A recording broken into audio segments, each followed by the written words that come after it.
সাংবাদিক ইলিয়াস হোসেন আমাকে 11 লক্ষ টাকা দিয়েছে তৌহিদ আফ্রিদির বিরুদ্ধে কথা বলার জন্য। এই যে সায়েম সাহেব, তোমার অ্যাকাউন্টে যে 11 লাখ টাকা ইলিয়াস ঢুকাইছে, এটা আমরা খুব দ্রুতই সোশ্যাল মিডিয়ায় ফাঁস করতেছি। যদি 11 লক্ষ টাকা আমাকে দিয়ে থাকে একবার ভিডিও প্রকাশের জন্য, তাহলে স্বপন আহমেদকে কত টাকা দেওয়া হয়েছে, কত টাকা দেওয়া হয়েছিল প্রত্যয় হিরণকে? এবং তৌহিদ আফ্রিদিকে নিয়ে আমি একটা ভিডিও বানাই, সেটা হচ্ছে আজ থেকে আরো 2-2.5 বছর আগের ঘটনা। তো ওই ভিডিওকে কেন্দ্র করে তৌহিদ আফ্রিদি একটা ফোন দিয়ে আমাকে ডিবি অফিসে ডাকায়। তবে এতটুকু পর্যন্ত আপনার ভিডিওতে দেখেছেন, সম্পূর্ণ ঘটনা অনেকেই জানেন না, সেটা একটু ক্লিয়ার করি। তৌহিদ আফ্রিদির একটি ব্লগের মধ্যে তার মা শুয়েছিল, সেটার উপরে সে উঠে একটু লাফালাফি করে, আর এই ভিডিওটাকে কেটে কেটে অনেকে নেগেটিভলি প্রেজেন্ট করতে থাকে অনলাইনে।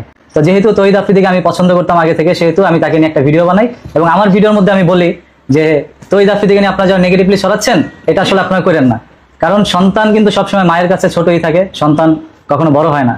তৌহিদ আফ্রিদির বিরুদ্ধে সবথেকে বেশি ভিডিও আপলোড করেছিলেন রাহি। তাহলে রাহিকে কত লক্ষ টাকা দেওয়া হয়েছে, আসলে আমি কত টাকা পেয়েছি, কোন অ্যাকাউন্টের মধ্যে পেয়েছি, সেটা আপনারা জানতে পারবেন ভিডিওর শেষে। সাল 2022 অক্টোবর মাসের 22 তারিখ তৌহিদ আফ্রিদির ভিডিওকে কেন্দ্র করে ডিবি অফিস থেকে একটা ফোন আসে, সেখানে ডেকে নিয়ে আমাকে নির্মম ভাবে পেটানো হয়। তৌহিদ আফ্রিদির একটি কলে ডিবি অফিসের মধ্যে ধরে নিয়ে আমাকে 1 ঘন্টা নির্মম ভাবে পিটায়। আগেই বলে নেই, আমার বিরুদ্ধে কোনো জিডি বা মামলা অভিযোগ কোনো কিছুই থানায় ছিল না। তারপরও বেআইনি ভাবে নির্মম ভাবে আমাকে পেটানোর একটি কথা যখন আমি প্রকাশ করি, তখন আমার বিরুদ্ধে আরো নানা ধরনের অভিযোগ অনেকেই তুলে ধরেন। তার মধ্যে একটি হচ্ছে 2023 সালের সেপ্টেম্বর মাসের 8 তারিখে তৌহিদ আফ্রিদির সাথে একত্রে হাসি মুখে আমি একটি ছবি আপলোড করি, যেখানে লেখা ছিল ব্রাদারহুড। তবে যেই ছবিটাকে কেন্দ্র করে আপনারা এই ধরনের অভিযোগগুলো করছেন, সেই ছবিটি আমার উপরে অন্যায় অত্যাচার করার প্রায় 11 মাস পরের ছবি। এই 11 মাস আমার জীবনে কি ঘটে গিয়েছিল, কোন ভিডিওকে কেন্দ্র করে আমার উপরে নির্মমতা চালানো হয়, আসুন একটু ভিডিওটি দেখে আসি। রিসেন্টলি একটি ভিডিও সোশ্যাল মিডিয়ার মধ্যে ছড়িয়ে যায় তৌহিদ আফ্রিদির মার সাথে তৌহিদ আফ্রিদির কিছু মুহূর্ত, যেই ভিডিওটি নিয়ে অনেক মানুষ সমালোচনা করা শুরু করে দিয়েছেন সোশ্যাল মিডিয়ার মধ্যে। তৌহিদ আফ্রিদিকে এখানে দেখা যাচ্ছিল তার মার সাথে একটু দুষ্টমি করছিল, যেটা বরাবরই তৌহিদ আফ্রিদি করে থাকে, কারণ তার মাকে তিনি অনেক ভালোবাসে, সেইভাবে তার মাও তাকে অনেকটা ভালোবাসে এবং তারা কিন্তু ফ্রিলি একটি পরিবার। এখানে দেখা যাচ্ছিল তৌহিদ আফ্রিদির মা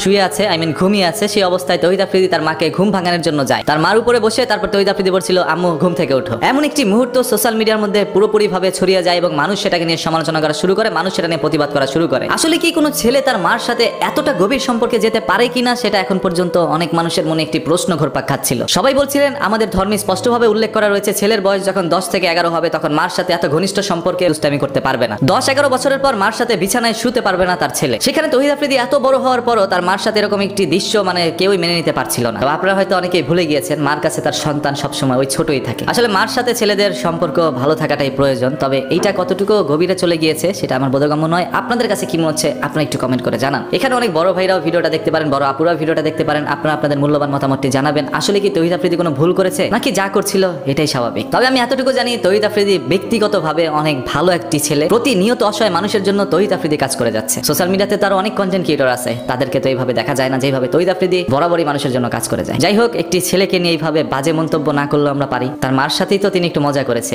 এটা খারাপ দৃষ্টিতে কেন নিচ্ছেন? তারপরও সম্পূর্ণ বিষয়টি আপনাদের উপরে ছেড়ে দিলাম, আপনারা একটু কমেন্ট করে জানাবেন বিষয়টি আপনাদের কাছে কি মনে হচ্ছে। এই সম্পূর্ণ ভিডিওটি আপনারা দেখেছেন, এখানে আমার কি অপরাধ ছিল এবং আমি তাদের বিরুদ্ধে কি বলেছি সেটার বিচার আপনারাই করবেন। আমি যখন আমার জীবনে ঘটে যাওয়া সেই কাল রাতের ঘটনাটি আমার একটা ভিডিওর মাধ্যমে প্রকাশ করি, তার পরবর্তীতে সর্বপ্রথম এসপি ক্রিয়েশন আমার বিরুদ্ধে ব্যঙ্গ করে একটি ভিডিও আপলোড করে এই পুরো সিরিয়াস ইস্যুটাকে ফানি ভাবে মানুষের সামনে প্রেজেন্ট করে দেয়, যাতে করে একটি সত্য ঘটনাও আপনাদের কাছে মিথ্যা হয়ে যায়। এসপি ক্রিয়েশন এই কাজটি কেন করেছে বা তার পিছনে মদতদাতাকে? এসপি ক্রিয়েশনকে চিনতে গিয়ে বেরিয়ে আসে এই 15 August SP creation Sheikh Mujibur রহমানকে নিয়ে একটি পোস্ট করেন। এটার মাধ্যমে প্রকাশ পায় সে আওয়ামী লীগের প্রতি শ্রদ্ধাশীল। আর যেহেতু রাজনৈতিকভাবে আওয়ামী লীগের সাথে জড়িত ছিল তৌহিদ আফ্রিদি, যেই কারণে তাকে গ্রেপ্তার করা হয়েছে, সেহেতু আওয়ামী লীগের কোনো সদস্য তৌহিদ আফ্রিদির বিরুদ্ধে কথা বললে তার বিরুদ্ধে দাঁড়াবে, এটাই স্বাভাবিক। এসপি ক্রিয়েশনের সেই ভিডিওটি যখন ট্রেন্ডে চলে আসে, তখন নয়ন হাপ নামে আরো একটি ফেসবুক পেজ থেকে একটি ভিডিও প্রকাশিত করা হয়, যেখানে আমাকে আবারও ব্যঙ্গভাবে প্রেজেন্ট করে। সেই একই নয়ন হাপ টিম থেকে আরো একজন আমাকে ব্যঙ্গ করে আরো একটি ভিডিও করে। পরবর্তীতে নারীরাও যেন এই থেকে পিছিয়ে নয়। 2 বছর আগে আমার সাথে কি হয়েছিল, যেহেতু আমার এই ইস্যুটি সম্পূর্ণ ট্রেন্ডে চলে আসে, সেহেতু ভাইরাল হওয়ার জন্য অনেকেই তৌহিদ আফ্রিদির হয়ে গোপনে কাজ করছে, যাতে করে সম্পূর্ণ সত্য ঘটনাগুলো মাটি চাপা পড়ে যায়। হঠাৎ করে বিকেলবেলা ডিবি অফিস থেকে ফোন দিছে যে আপনি একটু আসেন আমাদের সাথে দেখা করেন। মিনিট খানেক পরে একটা কালো টুপি আমার মাথার মধ্যে পড়ে। এতক্ষণ যাবত যা শুনেছেন এই বিষয়গুলো আপনাদের কাছে মিথ্যা মনে হতে পারে, তাই চলুন চলে যাই তৌহিদ আফ্রিদির সব থেকে কাছের লোক পিয়াল আরাফাতের কাছে। অন্ততপক্ষে আপনি তো জানেন ভাই, সেদিন আমাকে কিভাবে নিয়ে আফ্রিদি পিটাইছিল। যতটুকু জানি জাকারিয়ার সাথে কানেক্টেড ছিল, মানে জাকারিয়ার ফোনে মনে ভিডিও করছিল, মানে আমাকে যে মারধর করছে এই ভিডিওটা জাকারিয়ার ফোনে ছিল, এটা আপনারা দেখাইছে। তখন তো দেখাইতেছিল, তখন আমি তো জিজ্ঞেস করলাম কাহিনী কি। এটা তো সত্য যে তোমার নিয়ে গেছে বা তোমার নামে এটা নিয়ে স্টেপ নিছে, এবং জাকারিয়া ছিল ভিডিও কলে যা হইছে তোমার, মানে জাকারিয়া মানে ভিডিও কলে ছিল বা ক্যামেরাতে ভিডিও করতেছিল মোবাইল দিয়ে। এটাই জাস্ট তবে এটা মানে তুমি এটা ভিডিও বানাইছো আগে 5ই আগস্টের পরে। হ্যাঁ 5ই আগস্টের পরে আমি এটা নিয়ে ভিডিও বানাইছি, ভাইরাল হয় নাই, মানুষ এটা দেখেও নাই। তবে এখন ভাইরাল হয়েছে, এখন মানুষ এটা দেখতেছে আর বলতেছে 1 বছর আগে কেন বলেন না। এখন 1 বছর আগে তো তহিদ আফ্রিদি গ্রেপ্তার হয় নাই, হইছে তো কয়দিন আগে। 1 বছর আগে তো অনেক কিছু বের হয় নাই, অনেক কিছু তো 1 বছর পরে বের হইতাছে। তো আগে বের হয় নাই গেলে এগুলা মানুষ এগুলা জিজ্ঞেস করে যে আগে কেন এগুলা বের হয় নাই। আমার যে পিটাইছে এটা 100% সত্য এবং এটা আপনি তার টিমমেট, আপনি জানেন। আপনাকে জাকারিয়া সেই ভিডিওটাও দেখাইছে, আমাকে যে পিটাইছে জাকারিয়া ভিডিও ধারণ করে ওটা টিমমেটদেরকে দেখাইছে গর্বের সাথে। এটা তো সত্য ভাই। হ্যাঁ লাইক মানে কোন একটা ইয়াতে আর কিছু অল্প একটু ভিডিও করছে আর কি। আচ্ছা আর পুরোটা টাইম মানে ভিডিও কলে ছিল। তা আমার তখন মাথার মধ্যে টুপি হ্যান্ডকাপ পরানো ছিল না ভাই? হ্যাঁ কারণ ওটা ওই যে মানে ভিডিওতে কিন্তু যেটা তুমি এটাও বোঝা যাচ্ছে না। হ্যাঁ আমার সব হ্যান্ডকাপ আর টুপি পরানো, চেহারা দেখা যাচ্ছে না। কালো কালো কাপড় দিয়ে করা। হ্যাঁ জাস্ট এইটাই ভাই যে মানুষ বিশ্বাস করতেছে না। আমার কি দরকার ভাই মিছা কথা কওয়ার? কেডা কাজ করতেছে এটাই তো বুঝতেছি না, কারণ টিমের তো কেউ নাই। টিমের সবই তো হাওয়া, সবাই তাকে ছেড়ে চলে গেছে। রাহি না হলে একা শত্রু, বাকি সব কি তার মানে অটোমেটিক শত্রু হয়ে গেছে? না তার এই ভয়েস রেকর্ডিংটি শোনার পরে আপনারা বুঝতে পেরেছেন আমার সাথে সেই দিন কিভাবে নির্মমতা চালানো হয়েছে এবং সেই নির্মম দৃশ্যগুলো মোবাইলে ধারণ করে তারপর জাকারিয়া সেই জিনিসটি তহিদ আফ্রিদির পুরো টিমমেটের মাঝে ছড়িয়ে দেয় এবং সেখান থেকে একে একে অনেকে এই বিষয়টি জানতে থাকে। পরবর্তীতে বাংলাদেশের স্বৈরাচার সরকার শেখ হাসিনার পতনের পরে তহিদ আফ্রিদির এই বিষয়টাকে কেন্দ্র করে আমি 7ই আগস্ট একটি ভিডিও আপলোড করি, যেখানে সম্পূর্ণ বিষয়টি আমি বর্ণনা করি। ভাই একদিন আমি থেমে যাই বা আমাকে থামিয়ে দেওয়া হয়। হঠাৎ করে সন্ধ্যাবেলা ডিবি অফিস থেকে কল আসে, তুমি যেখানেই থাকো তাড়াতাড়ি মিন্টু রোড ডিবি অফিসে এসে আমাদের সাথে দেখা করো। আমিও ভাই সরল মনে চলে যাই ডিবি অফিসে, গিয়ে দেখলাম আমার নামে নাকি একটি ক্লেম করা হয়েছে, যেই করছে আপনাদের সবারই পরিচিত একজন মানুষ। এখন আপনাদের কাছে প্রশ্ন আসতে পারে কেন আমি তহিদ আফ্রিদির নামটা সেই ভিডিওতে তখন বললাম না। ডিবি অফিসে আমার সাথে নির্মমতা চালানোর 6 থেকে 7 মাস পরে তহিদ আফ্রিদি আমাকে তার বাসায় ডেকে নিয়ে যায়। সেখানে গিয়ে সে আমাকে বুকে জড়িয়ে ধরে বলে, ভাই তোমার সাথে যা ঘটেছে সেই জন্য আমি অনুতপ্ত। পরবর্তীতে আমি তাকে মন থেকে ক্ষমা করে দিই। একজন মানুষ যতই অপরাধ করুক না কেন, যখন সে তার ভুলটা বুঝতে পারে তখন তাকে ক্ষমা করে দেওয়া উত্তম ব্যক্তিত্বের লক্ষণ। 7ই আগস্ট 2024 সালে আমি যখন সেই ভিডিওটি আপলোড করি তখন কিছু সংখ্যক মানুষের আরো কিছু ক্লিয়ারেন্সের দরকার ছিল, যার কারণে সেই 12ই আগস্ট 2024 সালে আমি আরো একটি ভিডিও আপলোড করি, যেখানে আমি তার সম্পর্কে আরো কিছু তথ্য দেই। আমাকে প্রায় 30 মিনিট এখানে ওখানে নিয়ে আমাকে পিটায়, তারপর আমাকে দিয়ে মুস্তেকা লিখে। আমার পানি খেতে ইচ্ছে করতেছিল, আমাকে পানি দেওয়া হয়। আমি যখন লিখতেছিলাম আমার চোখ দিয়ে পানি ঝরতেছিল, পানি দিয়ে কাগজ ভিজে যাইতেছিল। যখন চোখের পানি কাগজে পরে কাগজ ভিজে গেছে তখন পিছন থেকে দুইটা গালি দিয়ে খারাপ খারাপ গালি দিয়েছে। আমি ভিডিও বলতে পারতেছি না রেস্ট্রিকশনের কারণে, গালি দিয়ে আমার পিছন থেকে মারে আমার মা। তবে সেখানেও তহিদ আফ্রিদির প্রতি ভালোবাসার জায়গা থেকে আমি তার নামটা উল্লেখ করিনি। কিন্তু তারপরও আরো একটি প্রশ্ন আসতে পারে, তখন আপনি নাম বলেননি, এখন কেন বলছেন? কারণ সবাই এখন আমাকে চাপ ক্রিয়েট করছে যে সত্য যেই তথ্যটি আছে সেটা তুমি এবার প্রকাশ করে দাও, কারণ তহিদ আফ্রিদি তোমার সাথে এরকম ঘটনা ঘটায়নি, আরো অনেকের সাথে একই ঘটনা ঘটিয়েছে। তুমি যদি নাম প্রকাশ না করো তাহলে ভেবে নিব তুমি একজন কাপুরুষ। এছাড়াও তহিদ আফ্রিদির টিমের তার ঘনিষ্ঠ একজন মানুষ তানবীর রাহিও ইতিমধ্যে তহিদ আফ্রিদির বিরুদ্ধে চাঞ্চল্যকর তথ্য দেওয়া শুরু করেছে। সাইমবার বিষয়টা আর মনে আছে, তখন সাইম ভাই একটা ভিডিও বানাইছে আর রোস্টিং ভিডিও যেটা বলে।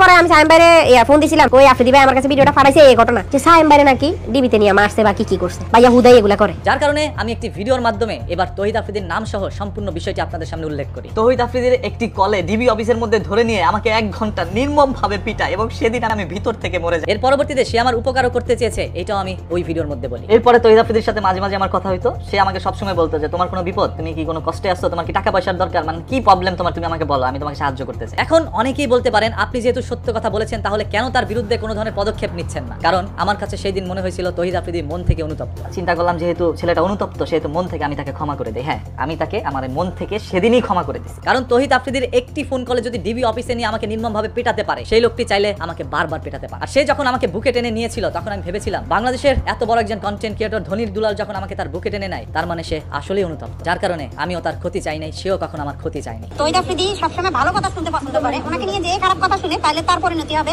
স্বপন আহমেদ এবং সায়েম সারিয়ারের মতো। আপনাদের মনে আরো একটি প্রশ্ন জাগ্রত হতে পারে, তহিদ আফ্রিদির টিম থেকে রাহি কেন একা মুখ খুলেছে, বাকিরা কেন খুলছে না? কারণ রাহি সত্য প্রকাশের পরে আপনারা সবাই তাকে রাজাকার বানিয়ে দিয়েছেন, তার নামের শুরুতে মির্জাফর ট্যাগ লাগিয়ে দিয়েছেন। কেউ আমার মির্জাফর টিজাফর এগুলো বলে না ভাই, এগুলোর কারণে আমি অনেক খারাপ অবস্থানে চলে যাইতেছি। আর এই কারণে তার টিমমেটরা এখন মুখ খুলছে না। যদি মুখ খোলার পরে তাদেরকেও আপনারা মির্জাফর বানিয়ে দেন, এর মানে কি বোঝা যাচ্ছে? বাংলাদেশের মধ্যে কেউ যদি কোনো সত্য কথা আপনাদের সামনে তুলে ধরতে আসে তাহলে আপনারাই তাদেরকে দমিয়ে রাখেন। আপনারা যদি আজকে রাহি সত্য কথা বলার পর তাকে উৎসাহিত করতেন তাহলে দেখতেন তহিদ আফ্রিদির টিমমেটরা সবাই এসে মুখ খুলতো, একে একে আরো অজানা তথ্য আপনারা জানতে পারতেন। এই ভাষ্যটি ছিল পিয়াল আরাফাতের। আর 2022 সালের অক্টোবর মাসের 22 তারিখ যে ডিবি অফিসে আমাকে নেওয়া হয়েছে সেটাও যদি আপনারা প্রমাণ চান তাহলে ওই ডেটে ডিবি অফিসের সিসি ফুটেজগুলো চেক করেন, সত্যটা আপনাদের সামনে চলে আসবে। আমি মিথ্যা বলে ভাইরাল হতে আসিনি, আমি কোনো দল করি না, আমি কোনো রাজনীতির সাথে জড়িত নই। এই যে সায়েম সাহেব তোমার অ্যাকাউন্টে যে 11 লাখ টাকা ইলিয়াস ঢুকাইছে এটা আমরা খুব দ্রুতই সোশ্যাল মিডিয়ায় ফাঁস করতেছি। তবে কথা হচ্ছে সাংবাদিক ইলিয়াস হোসেন ভাই যে আমাকে 11 লক্ষ টাকা দিয়েছে সেটা কোন ব্যাংকের মধ্যে ঢুকেছে? হালার পুতরা তো আমার সোনার ব্যাংকের চেক ধরে দিয়ে গেল। এই সোনার ব্যাংকটা আসলে কোন দিকে?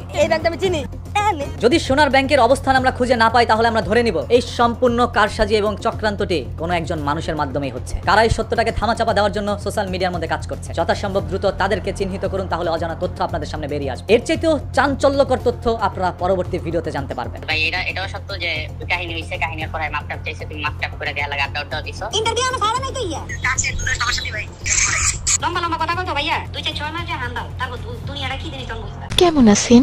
ভালো। ভালো থাকেন কেমনে? যারে ভালোবাসেন সে এখন অন্যের ঘর করে, অন্যের হাত ধরে ঘুরে বেড়ায়। কারণ হলো এই বড় পর্দার অভিনেত্রী প্রার্থনা ফারদিন দিঘি। এই দিঘির সাথে বিশ্বাসঘাতকতা করেছে তৌহিদ আফ্রিদি।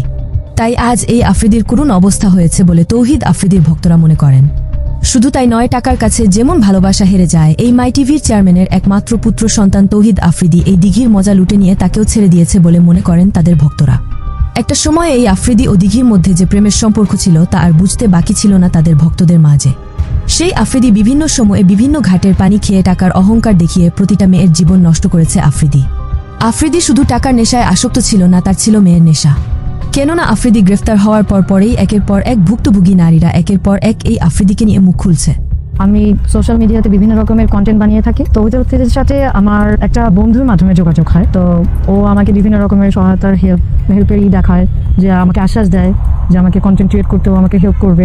এভাবে করে আমাদের কথা চলতে থাকতো। এক সময় মানে সম্পর্কের দিকে এগিয়ে যায়। আমি জানতে পারি যে বিভিন্ন মেয়েদের সাথে ওর সম্পর্ক আছে, এবং মুনিয়া নামে যে একটা মেয়ে আছে ওর সাথে ওর সম্পর্ক। তো আমি এটা জেনে ওর সাথে আমি একটু রাগারাগি করি, কারণ এটা স্বাভাবিক, আমার একটু খারাপ লাগতেই পারে। সূত্র ধরে যতটুকু জানা গিয়েছে, আফ্রিদি যতগুলো মেয়ের জীবন নষ্ট করেছে তারা যদি একের পর এক সাক্ষ্য দিতে থাকে মিডিয়ায়, তাহলে আফ্রিদিকে এই দেশে মানুষ আবারও নতুন করে চেনা শুরু করবে। এক আফ্রিদির হাতে অত্যাচারিত কয়েকজন ভুক্তভোগীর কাছে তাদের বুকের কষ্টে থাকা কথাগুলো কিছু পরিমাণ শুনে আসা যাক। সেদিন ডিবি অফিসে আমাকে ঠিক এইভাবে বাইদা রাখছিল। এই যে দেখেন, আমার পাটা এইভাবে ছিল, পায়ের মধ্যে বাড়ি মারছে, আমি এভাবে পড়ে গেছি। তারপর আমার হাত পিছনে এইভাবে হ্যান্ডকাপ পরা ছিল, মাথার মধ্যে কালো কাপড় পেঁচানো ছিল। ওই মোমেন্টটা আমি কখনো আপনাদেরকে শেয়ার করতে পারবো না। এমন ভাবে আমাকে নির্মম ভাবে এরকম হাত করে মাথাটা বাইদা নির্মম ভাবে আমাকে যে পিটাইছে, আমি কখনো এটা আপনাদেরকে বলতে পারবো না। আপনারা 1 বছর সময় লাগে সেটা তদন্ত করতে, নাকি আপনাদের অভিজ্ঞতা নাই? হ্যাঁ, আমার সাথে যে ঘটনা ঘটছে সেটা হচ্ছে 1 বছর আমার চ্যানেল তারা রাখছে, তো তাদের বিন্দু মাত্র অভিজ্ঞতা নাই এইসব বিষয়ে। আমি মনে করি যারা কি বলবো, যদি ডিবির কথা বলি, যে সব ডিবি আমার সাথে ডিবি চাকরি চলে যাবে আমি যদি সেগুলো প্রকাশ করি। আমি চাই না, যেহেতু আমার কাছে মাপ চাইছে সেজন্য আমি চাচ্ছি না। বাট আমি প্রত্যেককে বলবো, এইগুলো তো ভালো ডিবি যারা, তারা তো এই কাজগুলো করে না। ভালো পুলিশ, ভালো ডিবি, ভালো ডক্টর যারাই আছে, কখনোই তারা খারাপ কাজের সাথে জড়িত হয় না বা কারোর উপর মানে অন্যায় করে না। ভালো যারা, খারাপ যারা তাদের উদ্দেশ্যে বলছি ভাই, যাদের পরিচিত আছে, মানে অপরিচিত ফেস, ইউটিউবার বলেন, কন্টেন্ট ক্রিয়েটর বলেন, তাদের সাথে আপনারা যখনই অন্যায় কোনো কাজ করতে যাইবেন, তখন আপনারা মাথায় রাখবেন যে আজ না হোক কাল এটা প্রকাশ পাবে। আপনাদের চোখে আজ আঙ্গুল দিয়ে দেখিয়ে দিতে চাই, আফ্রিদি যাত্রাবাড়ির এক ছাত্র হত্যা মামলায় গ্রেফতার হয়েছে। কিন্তু এই পর্যন্ত আফ্রিদির সবচেয়ে মেয়ে বন্ধু এই বড় পর্দার অভিনেত্রী প্রার্থনা ফারদিন দিঘি আফ্রিদি সম্পর্কে এখন পর্যন্ত কিছুই বলেনি ফেসবুক কিংবা মিডিয়াতে। কেননা সেও চায় আফ্রিদির কঠিন বিচার হোক। তবে শেষে একটা কথা বলে যেতে চাই, আফ্রিদি গ্রেফতারের পর অনেকেই কষ্ট পেয়েছে। কেননা আফ্রিদি সবসময় ভালো কাজগুলো তার ব্যক্তিগত চ্যানেল ও ফেসবুকে শেয়ার করত, কিন্তু এতগুলো মেয়ের সাথে যে সে বেইমানি করেছে তা কখনোই শেয়ার করেনি। কেননা একজন রাস্তার পাগল ও বুঝে যে রাস্তায় চলাকালীন সময় বৃষ্টি আসলে নিজেকে রক্ষা করার জন্য হলেও কোনো এক গাছের তলায় হলেও নিজেকে ছেপ রাখতে হবে, সেই কাজটি সুযোগ বুঝিয়ে করে গিয়েছে বাংলাদেশের জনপ্রিয় কন্টেন্ট ক্রিয়েটর তৌহিদ আফ্রিদি। বাপের টাকায় বাপের সিলিমিলি করতে আছে।